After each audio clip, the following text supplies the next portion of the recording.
កូនទុនសាយដ៏ក្លាហាន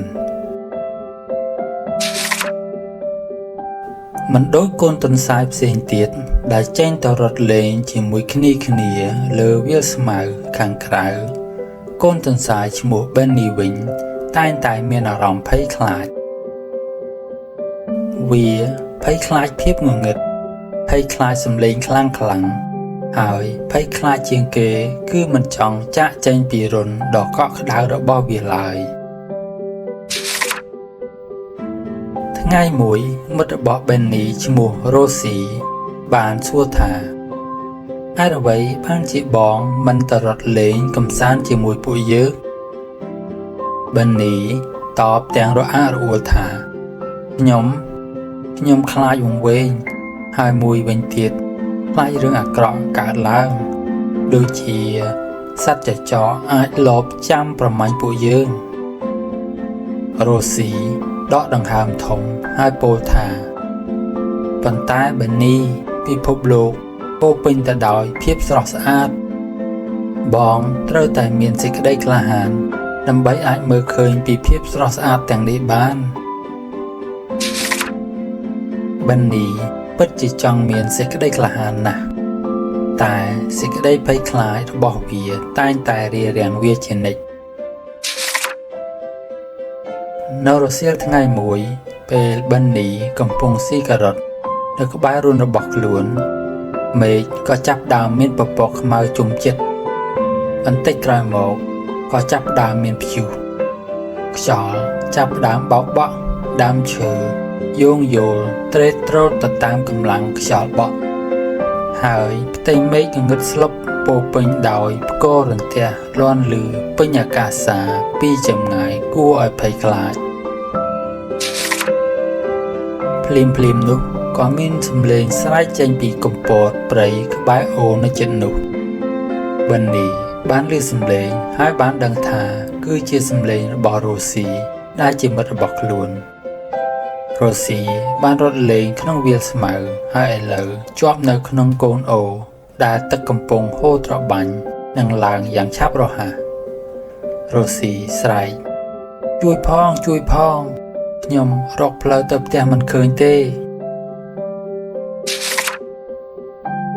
បេះដូងរបស់ Benny ចាប់ផ្ដើមលោតខ្លាំងដោយភ័យញាប់ញ័រ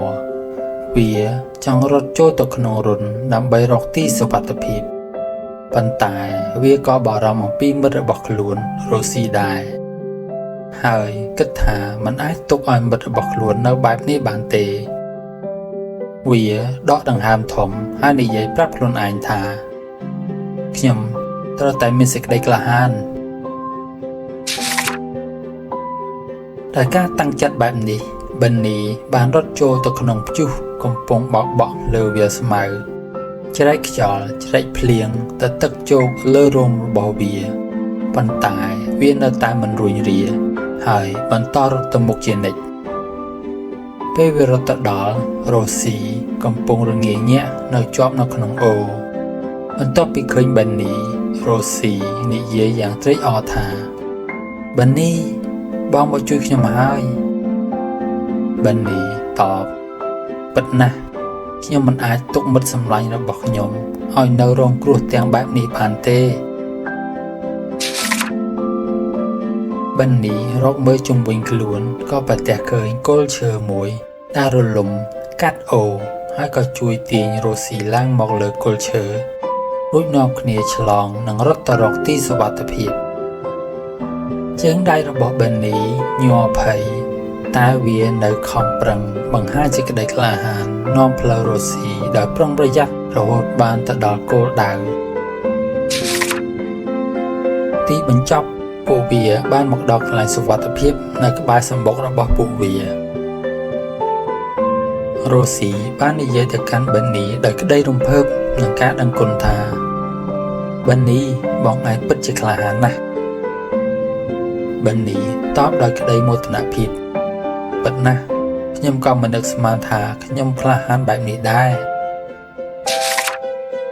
ចាប់ពីពេលនោះមក Benny នៅតែមានអារម្មណ៍ភ័យខ្លាចខ្លះៗដដែលប៉ុន្តែលើកនេះវាមានសេចក្តីក្លាហានក្នុងការជំនះភាពភ័យខ្លាចរបស់ខ្លួន វាបានដឹងថាការមានសេចក្តីក្លាហានមិនមែនមានន័យថាយើងគ្មានសេចក្តីភ័យខ្លាចនោះទេតែវាមានន័យថាយើងនៅតែបន្តទៅមុខទោះបីជាយើងភ័យខ្លាចក៏ដោយហើយនៅពេលណាដែលមិត្តរបស់វាបបួលធ្វើដំណើរផ្សងព្រេងណាមួយប៊ននីតែងតែយល់ព្រមជានិច្ចគំនិតអប់រំក្នុងរឿងការមានសេចក្តីក្លាហានមិនមែនមានន័យថាគ្មានសេចក្តីភ័យខ្លាចនោះទេប៉ុន្តែគឺការអាចជំនះសេចក្តីភ័យខ្លាចនេះបាន